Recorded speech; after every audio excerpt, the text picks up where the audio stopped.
বঙ্গবন্ধুর কন্যা পালায় না। শেখ হাসিনা পালিয়ে গেছে, শেখ হাসিনা নাই, শেখ হাসিনা চলে গেছে, শেখ হাসিনা পালায় না। কোথায় আজকে শেখ হাসিনার 16-17 বছরের শাসনে কেউ ভয়ে টু শব্দ করতে পারত না।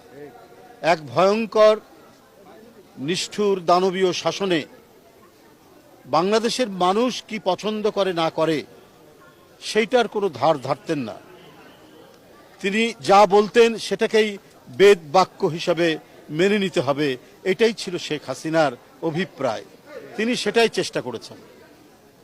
তিনি যে ধরনের ন্যারেটিভ তৈরি করেছেন, বয়ান তৈরি করেছেন, সেটাই বলতেন এবং সেটাকেই বিশ্বাস করতে হবে, এই জবরদস্তি তিনি করতেন। কারণ দেশের আইন শৃঙ্খলা বাহিনী এবং তার যে নিজস্ব পেটুয়া বাহিনী বা গেস্টাপো বাহিনী, যুবলীগ, ছাত্রলীগ দিয়ে তিনি জুলুম করেছেন অবিরত, নিরন্তরভাবে এদেশের মানুষকে।